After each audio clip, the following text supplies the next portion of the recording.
Hello everyone, welcome and welcome back to my channel. तो जब travelling यार तुम्हारी 11-12 घंटे की हो ना, तो तुम ऐसे ही पसरे रहते हो गाड़ी में मैक्सिमम टाइम। मतलब स्टार्ट जब जर्नी होती है तब मज़ा आता है। ये देखो मेरा बेटा पीछे आराम से गाने सुनते हुए सो गया हुआ है और मैं आगे बैठ के सो रही थी। मतलब जब ट्रैवलिंग शुरू होती है ना, एक अलग ही एक्साइटमेंट रहती है। आप वीडियो शूट करते हो, आप नेचर शूट करते हो, ट्रैवलिंग है ना। और जैसे ही बीच में पहुंचते हो उसके बाद तो आपकी ना हालत ख़राब हो जाती है। अराउंड 5 घंटे बाद पैर फोल्ड किए किए बैठ के।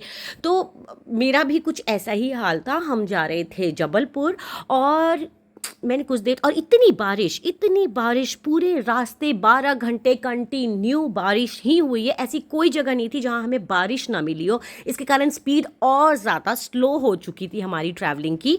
और ऐसे में ना यार भूख बहुत लगती है। आप बैठे रहो गाड़ी में ना, तो भूख बहुत लगती है। तो ऑल्दो हम अपना भूख का पूरा बंदोबस्त करके गए थे कि भाई उतरना ना पड़े, क्योंकि वेदर फॉरकास्ट हमने पहले ही देख लिया था कि भाई बारिश तो पूरे रास्ते मिलेगी ही मिलेगी, भयंकर वाली बारिश मिलने वाली है। तो ये यहाँ पे जैसे मेरे, तुम्हें पता ही है कि मैं कप नूडल्स लिए बिना चलती नहीं हूँ और मेरा कोटा हमेशा सेट रहता है। मतलब कुछ ड्राई फ्रूट्स, घर का खाना एंड चिप्स, कोल्ड ड्रिंक वगैरह वगैरह। क्योंकि बच्चे के साथ अगर तुम चल रहे हो तो इसके बिना तो तुम ट्रैवल नहीं कर सकते हो। कहीं ना कहीं वो रोकता है, अच्छा जूस दिला दो, अच्छा चिप्स दिला दो, अच्छा ये दिला दो। तो मैं सब कुछ साथ में लेके ही चलती हूँ ताकि वो मुझे बार बार उतर उतर के ना गाड़ी रोकने वाला काम ना पड़े। तो यहाँ मैं और ये दोबारा से सो के उठ चुके थे। 2 बार हम बीच में सो चुके थे और उठ गए थे। एंड उठने के बाद ना फिर दोबारा थोड़ा फ्रेश होने के बाद मैंने सोचा चल थोड़ा शूट कर लेते हैं। और मैंने इसको भी थोड़ा सा कुछ खाने के लिए दिया था, मैंने भी खाया था। और उसके बाद जो है हम लोग बैठ के आराम से बातें कर रहे थे।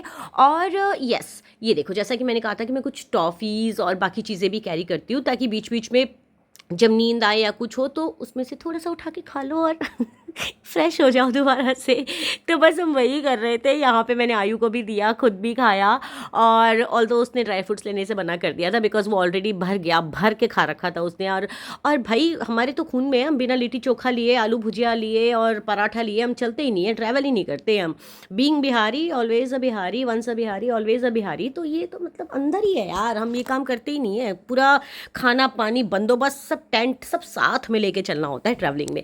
तो बस हम लोग भी निकल गया। उसके बाद जो है वो हमने तो खाना खा लिया था और आलोक ने खाना नहीं खाया था, तो उसको मैंने कप नूडल्स बना के दिए। तो मौसम भी इतना फेवरेबल था ना कि ये कप नूडल्स खाने में आ रहा था मज़ा। और सबसे ज़्यादा कंज्यूम करता है ये लड़का। इसका टैब चलता रहता है, कुछ देखता रहता है, या तो गाने सुनता रहता है, या फिर आजकल इसने नया शौक पाला है, मांगा पढ़ता है। ये एनिमे बुक होती है कुछ, वो पढ़ता है ये।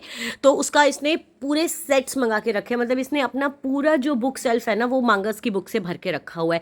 और फिर मैंने कहा चलो मुझे नूडल्स नहीं यार, इसका सूप थोड़ा सा पिला दो, गरम गरम अच्छा लगेगा। बिकॉज चाय पीने की बड़ी क्रेविंग हो रही थी, बस इतनी बारिश हो रही थी इतनी ज़्यादा कि आप रुक नहीं सकते थे कहीं पे भी। तो मैंने बस वही किया कि चलो भाई सूप ही पिला दो इसका, कम से कम कुछ तो थोड़ा सा गर्म चीज़ पीने से अच्छा लगेगा।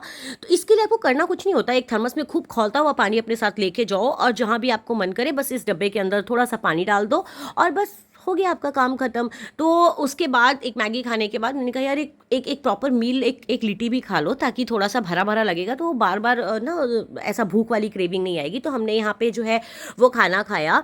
एंड हमारे साथ जो भी और भी लोग थे वो भी अपने घर से कुछ बना के लाए थे। तो सब में से थोड़ा टेस्ट किया। मैं आलू की ग्रेवी वाली सब्जी और लिट्टी बना के ले गई थी विथ होममेड अचार। तो मेरा तो सेट था, मुझे तो घर का खाना चाहिए होता है। मैं कहीं रुकती भी हूँ ना तो बाहर का खाना जनरली मैं खाना पसंद नहीं करती। एंड एक टाइम था जब भाई मुझे भी बाहर का खाना पसंद आता था, बट अब नहीं आता। अब मुझे लगता है नहीं, मुझे घर का ही खाना खाना है। तो भाई खाना पीना वाला प्रोग्राम तो सलट लिया। और तुमने देखा होगा जनरली जब भी मैं ट्रैवलिंग व्लॉग शूट करती हूँ ना, हम खाते बहुत है ट्रैवलिंग व्लॉग में। मतलब जितनी बार भी मैं शूट कर रही होती हूँ मुझे याद भी उसी समय आता है कि शूट करना है जब हम कुछ खा रहे होते हैं। तो यहाँ पे भाई पेट भर के खाने के बाद हम थोड़ी बातें कर रहे थे और मेरा बिल्कुल सेट था कि भाई पालथी वालथी मार के बैठो और बाहर का व्यू एंजॉय करो, गाना एंजॉय करो और बस मज़े करो। ये ऑल्दो पीछे बैठना नहीं चाह रहा था, बट हमारे पास ऑप्शन नहीं था कि हम 7 लोग थे। तो एक को तो पीछे जाना ही जाना था कि भाई तुम तो पीछे जाओगे ही जाओगे। तो ये अपना फैल गया था। ये अच्छा था कि ये पीछे पूरा लंबा होके अपना सो पा रहा था। उसके बाद 12 घंटे की लॉन्ग ट्रैवलिंग के बाद हम पहुंचे अपने होटल में और इतना थक चुके थे कि मैंने फिर जो हम रेस्टोरेंट गए खाना खाया वो व्लॉग में शूट ही नहीं कर पाई यार। बस मुझे लग रहा था रूम कीज़ दो और हम अपने रूम में फटाफट से पहुंच जाए। बिकॉज एग्जॉस्ट हो गए थे। तुम समझ लो 12 घंटे की जर्नी एक एक हाई लेवल एग्जॉशन होता है। बट ये लड़का एनर्जेटिक रहता है और इसको बहुत रहता है कि मुझे फटाफट से रूम कीज़ मिले और मैं जाके सबसे पहले रूम खोलूँगा। पता नहीं क्या चुल रहती है, ऐसा लगता है इनके पिताजी का घर है ये। हाँ, तो हम पहुँचे। Hotel is very good, view is very good, बहुत ही अच्छा होटल था ये, काफ़ी वेलकम आई थिंक इस होटल का नाम था। और ये बहुत ही मज़ेदार, साफ़ सुथरा और मतलब इंटीरियर्स बहुत अच्छे थे और काफ़ी मज़ेदार सा था ये। तो भाई हम अपने रूम के अंदर पहुंच गए। ये मेन एरिया है जहाँ पे इन्होंने सिटिंग के लिए कुछ बंदोबस्त किया हुआ है। तो वहाँ से हम ने अपना कार्ड वार्ड कलेक्ट किया सब करके, उसके बाद भैया हमें सामान के साथ में हम अपना पहुँच गए अपने रूम पे। और रूम पे पहुंचने के बाद में यार इतना कंफर्ट था, मैं तो रूम का भी शूट नहीं कर पाई बिकॉज मैंने बोला ना, मैं इतनी एग्जॉस्ट हो चुकी थी कि अब मेरा मन ही नहीं कर रहा था कुछ भी करने का। मुझे था कि बस यार अब मुझे सोने दो, मेरा खाने का भी मन नहीं कर रहा था। और ये लड़का बोल रहा था मुझसे कि डाइनिंग एरिया कहाँ है, मुझे डाइनिंग एरिया दिखा दो। और इसने खोज भी लिया था डाइनिंग एरिया। मैंने कहा तू जाके डाइनिंग एरिया देख के आ जा, तब तक मैं ऊपर जाती हूँ रूम में और अपना जो है वो सामान वामान सेट करती हूँ, उसके बाद हम यहाँ पे नीचे आएंगे। तो बस फाइनली हम रूम पे ऊपर चले गए थे। और यार उसके बाद तो ना लिटरली कुछ कुछ भी करने का मन नहीं कर रहा था। नो शूटिंग नथिंग, बस था कि बस पहुंच जाए, रात में सोए, आराम से नींद पूरी हुई। और अगले दिन मैं और मेरा बेटा जो है वो तैयार हो गए थे स्विमिंग करने के लिए। एंड जनरली आयु वो होटल प्रेफर करता है जिसमें स्विमिंग पूल बहुत बड़ा हो ताकि वो स्विमिंग कर सके। तो नाश्ता वाश्ता करके सुबह हम पहुँच गए थे स्विमिंग करने के लिए। और वेदर जैसे मैंने आपको बोला, बारिश वाला वेदर तो ऑलरेडी चल रहा था। तो इस समय बारिश रुकी हुई थी। अब बादल देखो, आपको समझ में आ जाएगा। लेकिन थोड़ी देर के बाद जो है वो बारिश शुरू हो गई थी। ऑल्दो हम पूल में थे तभी बारिश शुरू हो चुकी थी। तो यहाँ पे ऑलरेडी कुछ कपल्स अपना प्री वेडिंग फ़ोटो शूट कर रहे थे। और हमने भी कहा कि भाई ठीक है इनको करने दो। और हमारे कारण वो थोड़े से डिस्टर्ब भी हो गए थे बिकॉज वहाँ पे तब तक कोई नहीं था। और मैं आयु गए और उसके बाद हम पानी में छपाक छपाक, तो उनका बैकग्राउंड आई थिंक बिगड़ गया था हमारे जाने के बाद। बट हमें तो प्रॉपर टाइप स्विमिंग करनी थी, क्योंकि अगर मैं मेरे बेटे के साथ पूल में नहीं जाती तो वो मेरी तो मतलब मेरी ना जान ही निकाल देता लिटरली, अगर मैं पूल में उसके साथ नहीं घुसती। तो ये है एरिया जहाँ पे पूल है और ये काफ़ी सुंदर एरिया है, रूफ टॉप पूल है इनका।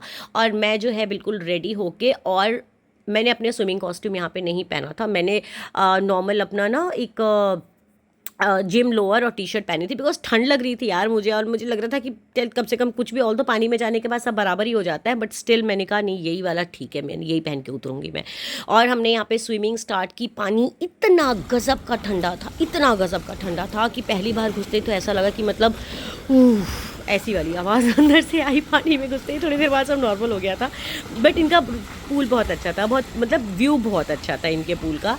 And this is it, I hope you enjoy this blog. Thank you so much for watching, bye bye, love you all.